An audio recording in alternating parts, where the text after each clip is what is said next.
Audio Jungle.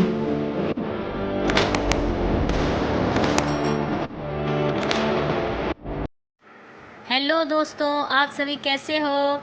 Welcome to the target social study world. So everyone, नमस्ते, राम राम, सत श्री अकाल, जय Shri Krishna. Welcome to the another video. आज हम करने जा रहे हैं झारखंड की नदियाँ।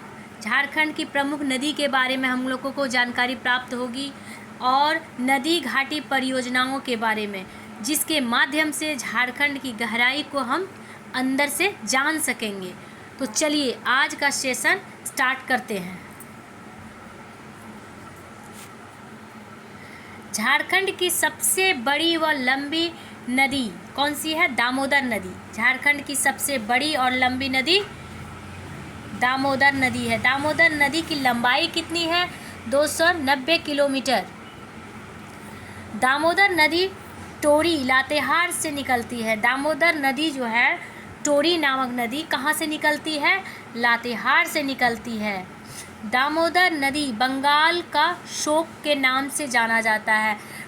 क्वेश्चन आप लोगों को इस तरह से पूछा जाएगा कि बंगाल का शोक के नाम से किसे जाना जाता है, किस नदी को जाना जाता है? तो बंगाल का शोक किसे कहा गया है?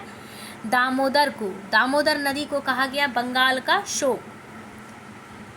झारखंड की सर्वाधिक प्रदूषित नदी कौन सी है? दामोदर नदी। झारखंड की सबसे ज़्यादा दूषित नदी इसको हम लोग बोलते हैं तो दामोदर नदी को बोलते हैं। झारखंड की दामोदर नदी को देव नदी के नाम से भी जाना जाता है। देव नदी के नाम से किसे जाना जाता है? दामोदर को। झारखंड की दामोदर नदी को।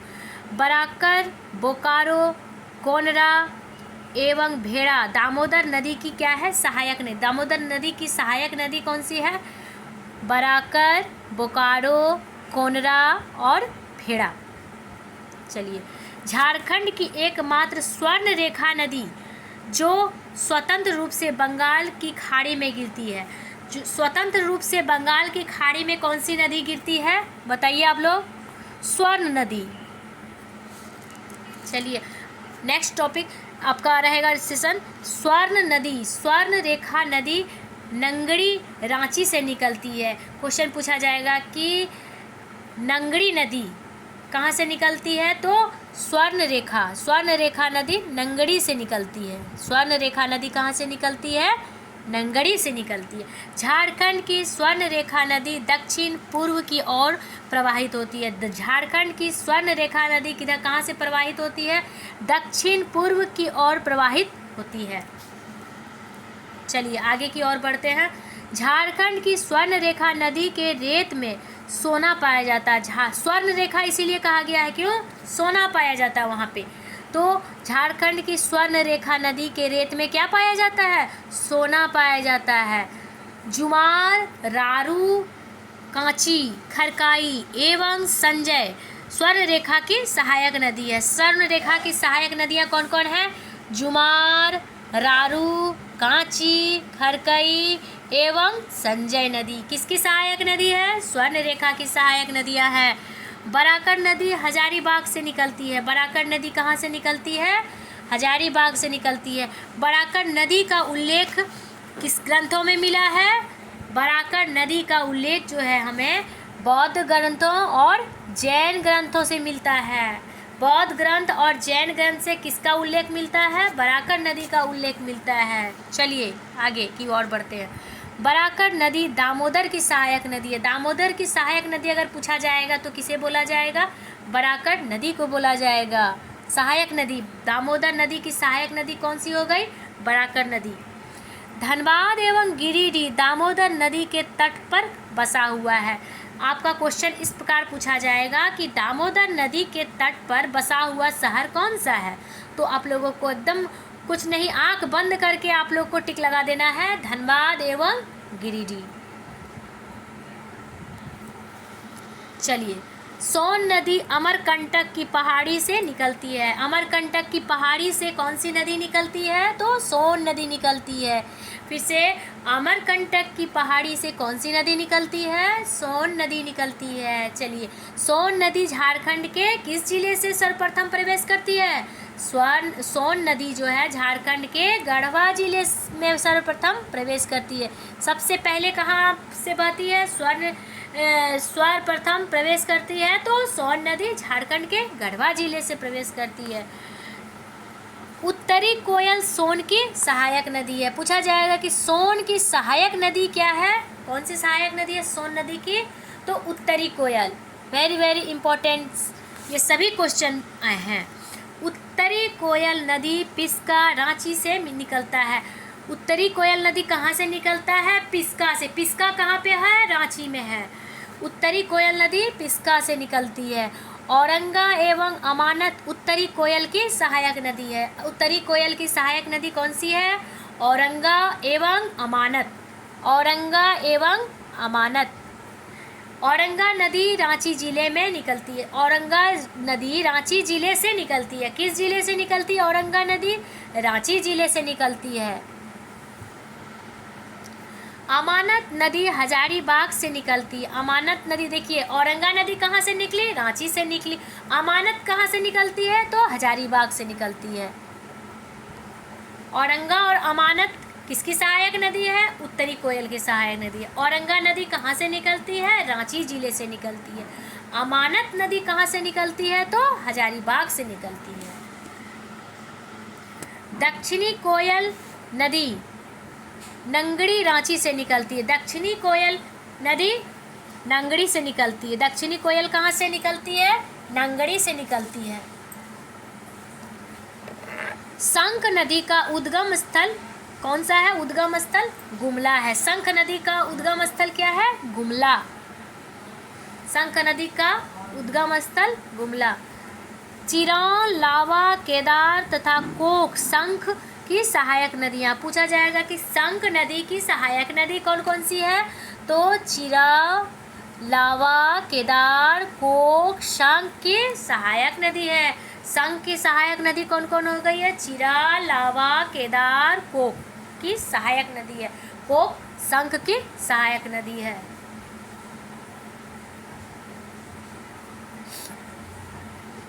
शंख एवं दक्षिणी कोयल नदी उड़ीसा में एक दूसरे से मिलती है। उड़ीसा में एक दूसरे से कौन सी नदी मिलती है? चलिए बताइए आप लोग। उड़ीसा में एक दूसरे से कौन सी नदी मिलती है? शंख एवं दक्षिणी कोयल नदी। शंख एवं दक्षिणी कोयल नदी उड़ीसा में एक दूसरे से मिल जाती है। मोर एवं मयूराक्षी। मयूराक्षी नदी तिवड़ पहाड़ी देवघर के उद्गम स्थल है। इसका उद्गम मयूराक्षी नदी उद्गम स्थल क्या है? देवघर है। देवघर। तिवड़ पहाड़ी का उद्गम स्थल है इसका। मयूराक्षी को किस नाम से जाना जाता है? और मोर नदी से भी जाना जाता है। मयूराक्षी नदी अपनी आरंभिक अवस्था में मोतिहारी नाम से जाना जाता है। देखिए एक ही नदी का कितना कितना नाम है। आरंभिक अवस्था में क्या होता है? उसका नाम मोतिहारी हम लोग जानते हैं। और मयूराक्षी को क्या कहा जाता है? मोर भी कहा जाता है। मोर और मयूर दोनों सेम लग रहा है ना, मोर मयूर। तो मोर नाम से भी जाना जाता और मयूराक्षी नाम से भी जाना जाता। कौन सी नदी जानी जाती है? मोतिहारी के नाम से। मतलब एक नदी को हम 3 नाम से जानते हैं। तीनों नाम का याद रखना वेरी वेरी इंपॉर्टेंट है। मयूराक्षी नदी अपनी आरंभिक अवस्था में मोतिहारी नाम से भी जानी जाती है। तिपरा, भामरी, धोवावी, सिंध, दौना, मुनबिल तथा पुसरो मयूराक्षी की सहायक नदी है। क्वेश्चन इस प्रकार आएगा कि मयूराक्षी की सहायक नदी कौन कौन सी है? मयूराक्षी की सहायक नदी कौन कौन सी हो गई? तो बोलिए मेरे साथ, फिर से रिपीट कीजिए। टिपरा, भामरी, धोवावी, सिंध, दौना, मुनबिल, पुसरो, ये सब क्या है? मयूराक्षी की सहायक नदियां हैं। गुमानी नदी राजमहल की पहाड़ी से निकलती है। राजमहल की पहाड़ी से कौन सी नदी निकल रही है? तो गुमानी नदी निकल रही है। क्योंकि इसको बहुत ज़्यादा गुमान है अपने आप पे। यही समझ लीजिए कि राजमहल की पहाड़ी से, राजा का महल से क्या निकल रहा है? गुमानी निकल रहा है। एक ट्रिक बन जा रहा है कि राजा की पहाड़ी से गुमान करके निकल रहा है। कौन कर निकल रहा है? तो गुमानी नदी निकल रही है। गुमानी की सहायक नदी मेरल है। गुमानी की सहायक नदी क्या है? मेरल। मेरल जो है गुमानी की सहायक नदी है। ब्राह्मणी नदी दुधवा पहाड़ी दुमका से निकलती है। ब्राह्मणी नदी कहाँ से निकलती है? दुमका से निकलती है। कौन सी पहाड़ी से? दुधवा पहाड़ी से। ब्राह्मणी नदी दुधवा पहाड़ी से निकलती है। ब्राह्मणी नदी कहाँ से निकल रही है? तो दुधवा पहाड़ी से निकलती है। गुमरो एवं एरो, गुमरो एवं एरो ब्राह्मणी की सहायक नदी है। ब्राह्मणी की सहायक नदी कौन कौन सी है? गुमरो एवं एरो। गुमरो एवं एरो जो है ब्राह्मणी की सहायक नदी है। चलिए आगे की ओर चलते हैं। बांसलोई नदी का उद्गम स्थल बांस पहाड़ गोड्डा से है। क्वेश्चन में आप लोगों को पूछा जाएगा ऑब्जेक्टिव क्वेश्चन में कि बांस पहाड़ गोड्डा जो है उसका मतलब बांसलोई नदी का उद्गम स्थल कहाँ है? तो बांस पहाड़। बांस पहाड़ से कौन सी नदियाँ निकलती है गोड्डा से? तो बांसलोई। बांस से बांसलोई, याद रहेगा आप लोगों को। चलिए आगे बढ़ते हैं। बांस से बांसलोई।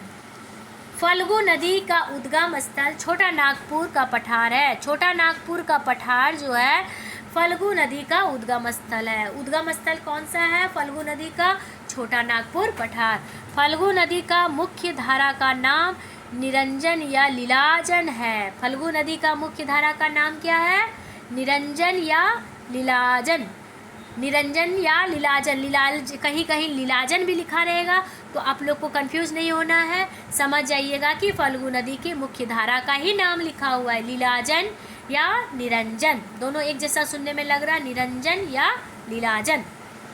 चलिए, सकरी नदी छोटा नागपुर का पठार से निकलती। सकरी नदी कहाँ से निकलती है? तो छोटा नागपुर का पठार से निकलती है सकरी नदी। सकरी नदी कहाँ से निकल रही है? छोटा नागपुर का पठार से निकलती है सकरी नदी। सकरी नदी को रामायण में क्या कहा गया है? सुमागधी। सकरी नदी को रामायण में क्या कहा गया है? सुमागधी। चानन पंचानन नदी छोटा नागपुर पठार से निकलती है। छोटा नागपुर का पठार से कौन सी नदी निकलती है? चानन पंचानन। कहीं कहीं पंचानन भी लिखा रहता है, कहीं पंचानन ना लिख के चानन लिख देता है, तो उसमें हम लोगों को कंफ्यूज नहीं होना है। ठीक है, क्या बोलना है कि छोटा नागपुर का पठार से कौन सी नदी निकलती है? तो चानन या पंचानन। अजय नदी मुंगेर बिहार से निकलती है। मुंगेर बिहार से कौन सी नदी निकलती है? बिहार से अजय नदी निकलती है। ये प्रश्न जो है बीपीएससी में भी पूछा गया है कि मुंगेर बिहार से कौन सी नदी निकलती है? तो अजय नदी निकलती है। पथरो एवं जयंती अजय की सहायक नदी। अजय की सहायक नदी कौन सी है? तो पथरो और जयंती। पथरो और जयंती जो है अजय की सहायक नदी है। बिहार से निकलने वाली नदी कौन सी हो गई? अजय नदी हो गई। और अजय नदी की सहायक नदी कौन सी हो गई? तो पथरो एवं जयंती। चलिए आगे की ओर बढ़ते हैं। गंगा नदी झारखंड साहेबगंज जिले से होकर गुजरती है। गंगा नदी कहाँ कौन से जिले से होकर गुजरती है? तो साहेबगंज जिले से। आप लोग का प्रश्न ऐसे दिया जाएगा कि साहेबगंज जिले से कौन सी नदी गुजरती है? तो साहेबगंज जिले से कौन सी नदी गुजर रही है? गंगा नदी गुजर रही है, गंगा। अब चलिए दूसरे टॉपिक पे हम लोग आ जाते हैं। नदी घाटी परियोजना भारत की प्रथम बहुउद्देशीय नदी घाटी परियोजना दामोदर घाटी परियोजना है। बहुउद्देशीय नदी घाटी परियोजना कौन सी हो गई परियोजना? दामोदर घाटी परियोजना। दामोदर घाटी परियोजना की रूपरेखा अमेरिकी की टेनेसी घाटी योजना के आधार पर तैयार किया गया। किस आधार पर तैयार किया गया है दामोदर घाटी परियोजना की रूपरेखा? तो अमेरिका की टेनेसी घाटी योजना के आधार पर उसका तैयार किया गया है परियोजना। किसका? दामोदर घाटी का परियोजना का रूपरेखा तैयार किया गया है। चलिए नेक्स्ट, दामोदर घाटी परियोजना की स्थापना कब हुई है? बता दीजिए आप लोग। दामोदर घाटी परियोजना की स्थापना 1948 ईस्वी में हुई है। 1948 में क्या हुई है? दामोदर घाटी परियोजना की स्थापना हुई है। दामोदर घाटी परियोजना में कुल कितने बांध हैं? बांध कितने हैं बताइए? 8 बांध हैं। पूछा जाएगा कि दामोदर घाटी परियोजना में कुल कितने बांध हैं, तो 8 बांध हैं।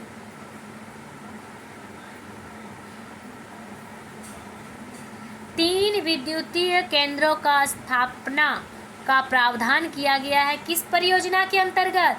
दामोदर घाटी परियोजना के अंतर्गत किया गया है। नेक्स्ट क्या है कि दामोदर घाटी परियोजना के अंतर्गत 3 तापीय विद्युत केंद्रों की स्थापना का प्रावधान किया गया है। दामोदर घाटी परियोजना के अंतर्गत एक अवरोध बांध की स्थापना का प्रावधान किया गया है। एक अवरोध बांध की स्थापना का प्रावधान कहाँ किया गया है? कौन सी परियोजना में किया गया है? तो दामोदर घाटी परियोजना के अंतर्गत किया गया है। दामोदर नदी पर स्वतंत्र भारत की प्रथम जल विद्युत योजना बनाई गई। स्वतंत्र भारत की प्रथम जल विद्युत योजना कहाँ बनाई गई है? तो दामोदर नदी पर बनाई गई है। दामोदर नदी पर क्या बनाया गया है? स्वतंत्र भारत की प्रथम जल विद्युत योजना बनाई गई है दामोदर नदी पर। चलिए आगे की ओर चलते हैं। दामोदर घाटी परियोजना झारखंड पश्चिम बंगाल राज्य की संयुक्त परियोजना है। झारखंड पश्चिम बंगाल राज्य की संयुक्त परियोजना क्या कौन सी परियोजना है? संयुक्त परियोजना पूछा जाएगा तो दामोदर घाटी परियोजना है। कौन सी परियोजना है संयुक्त परियोजना? दामोदर घाटी परियोजना, झारखंड पश्चिम बंगाल राज्य की। चलिए, तिलैया बांध बराकर 1953 नदी पर बनाया गया है। कब बनाया गया है? डायरेक्ट पूछा जाएगा। तिलैया बांध बराकर नदी पर बनाया गया है 1953। बराकर नदी पर बनाया गया है तिलैया बांध। कब बनाया गया है? 1953। कोनरा बांध कोनरा नदी पर कब बनाया गया है? कोनरा बांध 1954 में बनाया गया। 1954 में कोनरा नदी पर बनाया गया बांध है 1954 में। मैथन डैम 1953 में दामोदर नदी पर बनाया गया है। मैथन डैम आप लोग गए होंगे जरूर घूमने, बताइए कैसा था मैथन डैम? मैथन डैम कब बनाया? वहाँ तो आप लोगों को लगेगा कि कब बनाया होगा ये डैम, तो दामोदर नदी पर बनाया गया। किस नदी पर बनाया गया है? तो दामोदर नदी पर। कब बनाया गया है? 1953 में बनाया गया मैथन डैम। पंचेत बांध सन 1959 में दामोदर व बराकर के संगम पर बनाया गया है। दामोदर व बराकर के संगम पर कौन सा बांध बनाया गया है? पंचेत बांध बनाया गया है। कब बनाया गया है? 1959 में। पंचेत बांध 1959 में दामोदर व बराकर के संगम पर बनाया गया है। बोकारो बांध बोकारो नदी पर बनाया गया। बोकारो बांध किस नदी पर बनाया गया है? तो बोकारो नदी पर बनाया गया है। बराकर नदी पर बना बाल पहाड़ी बांध झारखंड के किस जिले में अवस्थित है? बराकर नदी पर बना बाल पहाड़ी बांध झारखंड के गिरिडीह जिले में स्थित है। गिरिडीह जिले में कौन सा नदी का बांध स्थित है? बराकर नदी पर एक बांध बना है बाल पहाड़ी बांध। बाल पहाड़ी बांध जो है बराकर नदी पर बना है। चलिए आगे की ओर बढ़ते हैं। बरमो एवं अय्यर बांध दामोदर नदी पर है। दामोदर नदी पर कौन सा बांध है? बरमो एवं अय्यर। बरमो एवं अय्यर बांध जो है कहाँ पर है? दामोदर नदी पर स्थित है। दामोदर घाटी परियोजना बहुउद्देशीय परियोजना है। वेरी वेरी इंपॉर्टेंट है। देखिए सारा क्वेश्चन इंपॉर्टेंट है, आप लोग अच्छे से समझिए। और कुछ डाउट होगा तो कमेंट सेशन में ज़रूर कमेंट करें। दामोदर घाटी परियोजना बहुउद्देशीय परियोजना पूछा जाएगा कि बहुउद्देशीय परियोजना कौन सी है? तो दामोदर घाटी परियोजना है बहुउद्देशीय परियोजना। मेढक बांध दामोदर घाटी परियोजना में सम्मिलित नहीं है। पूछेगा दामोदर घाटी परियोजना में कौन सा सम्मिलित नहीं है, तो मेढक घाटी दामोदर घाटी परियोजना में सम्मिलित नहीं है। दामोदर घाटी परियोजना का विस्तार झारखंड, पश्चिम बंगाल राज्यों में है। दामोदर घाटी परियोजना का विस्तार कहाँ कहाँ है, तो झारखंड, पश्चिम बंगाल राज्यों में, झारखंड और पश्चिम बंगाल राज्यों में है। बोकारो तापीय विद्युत गृह, चंद्रपुरा तापीय विद्युत गृह एवं दुर्गापुर तापीय विद्युत गृह दामोदर घाटी परियोजना में सम्मिलित है। बोकारो तापीय विद्युत गृह, चंद्रपुरा तापीय विद्युत गृह और दुर्गा तापीय विद्युत गृह। दामोदर घाटी परियोजना में कौन कौन सा विद्युत गृह है, तो हम लोग को याद करके रख लेना है बच्चों, दोस्तों, बोकारो, चंद्रपुरा और दुर्गापुर। बोकारो, चंद्रपुरा और दुर्गापुर जो है दामोदर घाटी परियोजना में सम्मिलित है। झारखंड के हजारीबाग शहर में दामोदर घाटी निगम का भूमि क्षरण डिवीजन है। झारखंड के हजारीबाग शहर में क्या है, झारखंड के हजारीबाग शहर में दामोदर घाटी निगम की भूमि का संरक्षण डिवीजन है। चलिए आगे की ओर बढ़ते हैं। स्वर्ण रेखा परियोजना बहुउद्देशीय परियोजना है। स्वर्ण रेखा परियोजना क्या है, बहुउद्देशीय परियोजना। एक और मैंने बताया था कि स्वर्ण रेखा और एक दामोदर घाटी परियोजना बताए थे ना, आगे में मैंने पढ़ा था कि दामोदर घाटी परियोजना भी बहुउद्देशीय परियोजना है और स्वर्ण रेखा परियोजना जो है वो भी बहुउद्देशीय परियोजना है। स्वर्ण रेखा परियोजना 3 राज्यों की परियोजना है। स्वर्ण रेखा परियोजना 3 राज्यों की परियोजना, कौन कौन, झारखंड, पश्चिम बंगाल, उड़ीसा। झारखंड, पश्चिम बंगाल, उड़ीसा जो है स्वर्ण रेखा की परियोजना है। स्वर्ण रेखा नदी घाटी परियोजना की शुरुआत 5वीं पंचवर्षीय योजना के दौरान हुई थी। 5वीं पंचवर्षीय योजना के दौरान क्या हुआ था, स्वर्ण रेखा नदी घाटी परियोजना की शुरुआत हुई थी। स्वर्ण रेखा नदी घाटी परियोजना की शुरुआत कब हुई थी, 5वीं पंचवर्षीय योजना में हुई थी। चलिए दोस्तों, ये सेशन यहीं पर समाप्त करते हैं और नेक्स्ट क्लास में मैं दूसरे टॉपिक के साथ प्रस्तुत होंगी। अगर अच्छा लगे तो दोस्तों तक ज़रूर शेयर करें। धन्यवाद।